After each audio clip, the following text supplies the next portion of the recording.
Hi, listeners. Chatty Chappies. Here we are again. Chatty Chappies. Chatty Chappies. Chatty Chappies. Chatty Chappies. Brian and Andrew on Chatty Chappies. Chatty Chappies. Thank you for turning on Chatty Chappies. Andy and Brian are recent friends who are discovering similar interests and just like chatting about all kinds of things from music to vehicles, spirituality to writing, but seldom football. No, never soccer. I mean, never football. Chatty Chappies. You are listening to Andrew and Brian on Chatty Chappies.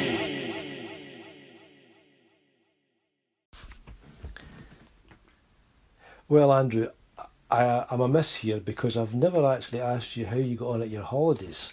Right. Well, likewise. Yeah. Hi. So, we've both been to the island of Lewis Yes, this year, Yep. but not together. but not together. Correct. We were about a month after you. Yeah, aye. And did you have any problems with the ferries? Because the ferries, Calmac and the ferries have been a big issue over the summer months. Right. Okay. My first crossing was about just over 30 years ago, and it was a smaller boat, and it was not a nice crossing. Aye. And I was pleasantly surprised. We had a good crossing there and back in a bigger boat, which seemed to be able to cut through the waves. Yeah. So very comfortable. A wee bit stuffy in the front at one point. Maybe the air conditioning wasn't working, but really quite a pleasant Yeah, journey. yeah, it is. It is. The food looked really quite good, but we never had anything. We had picnics in the bag. Okay, right. We've always gone and had something from the restaurant Right. when we've been on the Stornoway ferry, Yeah. just to make it a whole part of the Ah, seagoing experience. yeah. The couple of times I've had to get somebody to carry my tray Oh, yeah. back to, if I've gone and ordered our meals and our Yeah. coffees and such, I've had to ask a member of staff, and I've never had any problem with that. They're Oh, really good. too happy to help me. But as somebody with a disability, if there is a bit of a swell, Oh, yeah. I haven't quite got the sea legs. Yeah, that I could see that could be difficult. Yeah, Yeah. I definitely need to use my walking stick to hold, to be yeah, able to prop it up. So Yeah. carrying a tree, but Yeah, staff are always very pleasant, very helpful, and the food was good. and the food was good. Right. Yep. Did you see any dolphins? A couple of times we have. Just very often, as you leave Stornoway Harbour, Yes. you'll see them, and Okay. likewise, once you come into between the Summer Isles and into Loch Broom, Yep. again you'll get them Yeah. leaping porpoise or dolphins. Oh, we never saw them, but it may well be the weather and maybe this. It's very Yeah. often just a single Yeah. leap. Yeah. But yeah, no, you do see them. Yeah. So we had a good week. I mean, we had rain and we had wind, but in between times, very pleasant. You could have all seasons in the one day, Yes, you can. as we say. Yes. But yeah, we were in the caravan site in Stornoway. We were clamping. It was very good, very very attentive. Yep, and we just toured around, did the beaches, looked around, did some walking. Yep, all in all, a good week. Did you make your way down to Harris? Were you as far down as Harris? No, we purposely said we wouldn't do a lot in a day. We're trying to relax and just be restful. So we didn't get further than south of Stornoway. But we went across to Uig, Okay.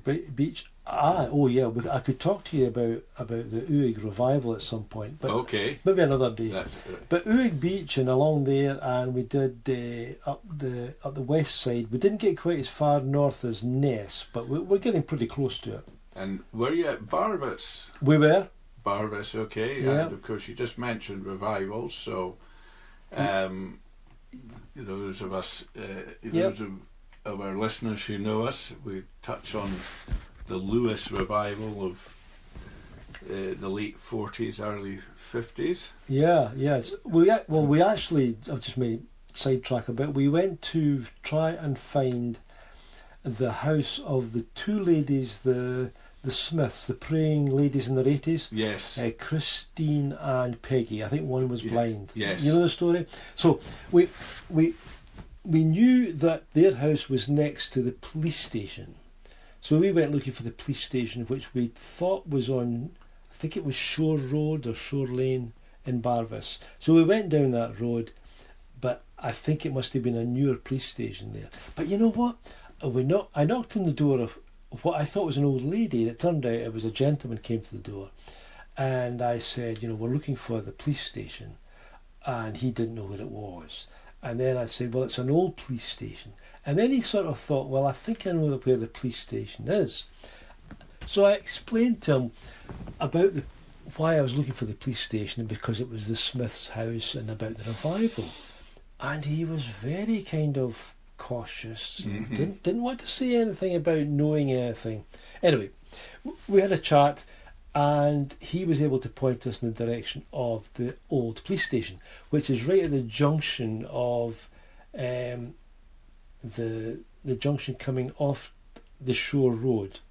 I'm trying to think what it's called when you go south. No. Arnold. The Arnold turn-off. Right. Yes. Right. So we headed back to the old police station, and I had a lovely chat with the lady who now owns the police station, and she's had the house renovated. I think it's probably been renovated a few times, but lovely chat, lovely house, and she didn't know anything about the revival either.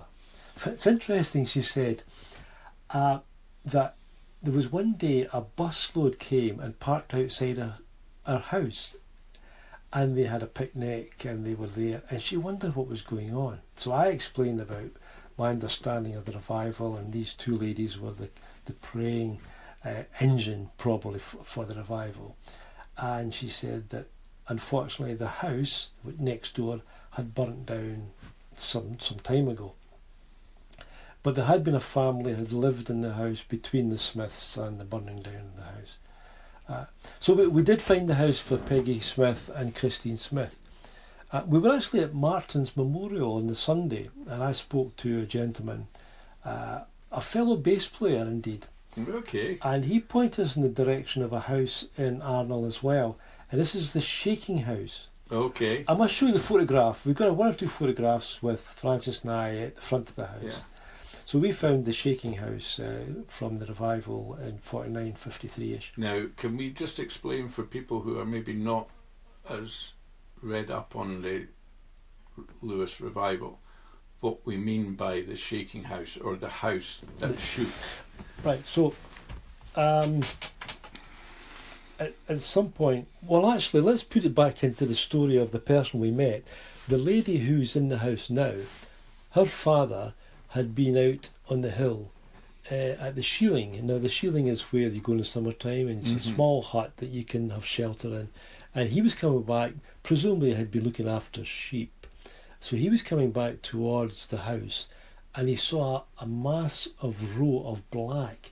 And this was all the people who had come to pray at the house. And all being Lewis people, they went to prayer meetings in their best black suits. Yes, I would assume that would be the case. Yeah. So he must have been a very young boy, but he was taken by this. But anyway, so they were all praying, and during that prayer time, the house did shake. Mm-hmm. Mm-hmm. Yeah, we're told. So we're told that. So that the power of what was happening, the people praying, Yep. caused Yep. a manifestation of the Yep. Holy Spirit. Something. Yep. Like that. Aye. that actually had a physical Yeah. result. Yeah. Yeah. And the house is still there. It's been renovated and it's been extended, and it's almost like they've built a house within the framework Yes. to support it or Yeah, to reinforce it. Yeah, a lovely chat with the lady who's in the house now. Yeah, but it's interesting in the conversations we had when we were over there just during that week, is that people didn't know about the revival Mm-hmm.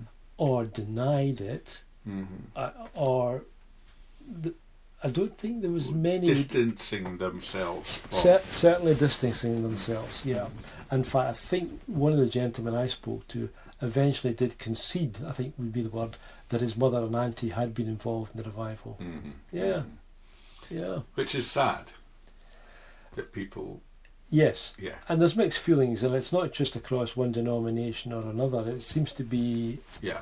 something deeper than that. Mm. Maybe it's a human nature reaction or non-reaction. Yeah. So Yeah. that was the 4953 revival as part of the holidays. Again, now another thing that we went to see when we were there. Oh yeah.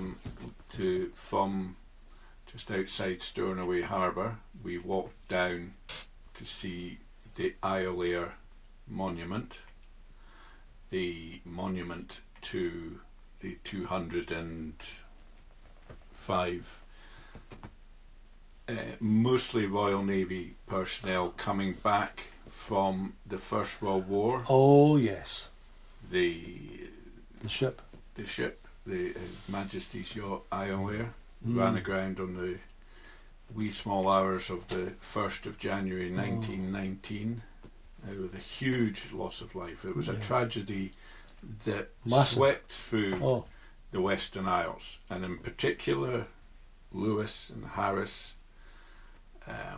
So many people lost, yes. and a tragedy that outside of the islands is almost unheard of now. Yes. I recall a few years ago John MacLeod wrote about the boat. Yes, Yes. and so did Donald S. Murray. Yes. Yeah, Yeah. has written about it. I think his book is called While the Women Lay Sleeping. Oh, okay.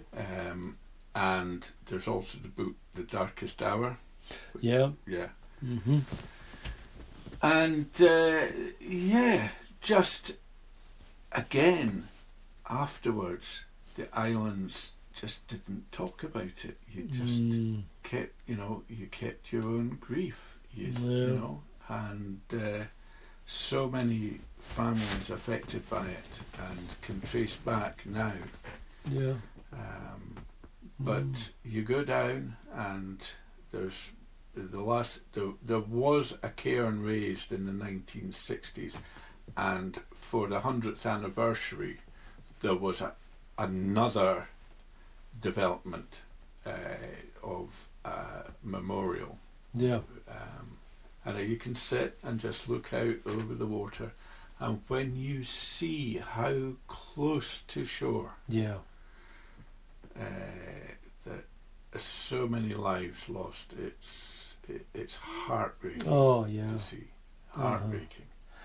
Just thinking though, going back to the ferry, that when the ferry comes in, it has to do quite a bit of turning and, and you manoeuvring. You come in past There's markers, isn't there? the Beast to Home, which is where the Islair struck, Mm-hmm. and you do a sort of dog leg Yes. in round Arnish and into the harbour. Yeah. It's not a straight run in. Yeah. Now, we're not being sponsored by the Tourist Board, and probably not if you listen to previous programmes, but would you recommend Stornoway as a visiting place? Absolutely. Yeah. Absolutely. Go. Go. Yeah. And Make your way to Stornoway. make your way to Stornoway, yes. For a black pudding? Or For black pudding. A steak pie. steak pie, yeah. We're not going to mention any particular butchers, No. but there are, but connoisseurs know who we mean. You connoisseurs know who we mean. And, I'm going to give a shout out to the Harris Distillery.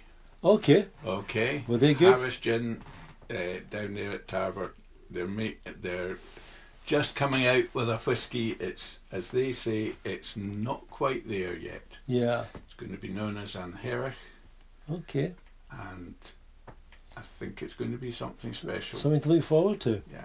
Yeah. Yeah. Oh, look at the time. It always seems to catch up It with just us. catches up. Because with I was us. going to talk about Stuart Mackenzie, Mrs. Stuart Mackenzie, but we'll keep that for another time. She's a astronomy woman who did a great work. Anyway, that's for another time. Another time. Anyway, Well, there we go. great speaking to you. No coffee? No coffee tonight. Okay. Aichi Vamaha. All right. See you next time. See you next time.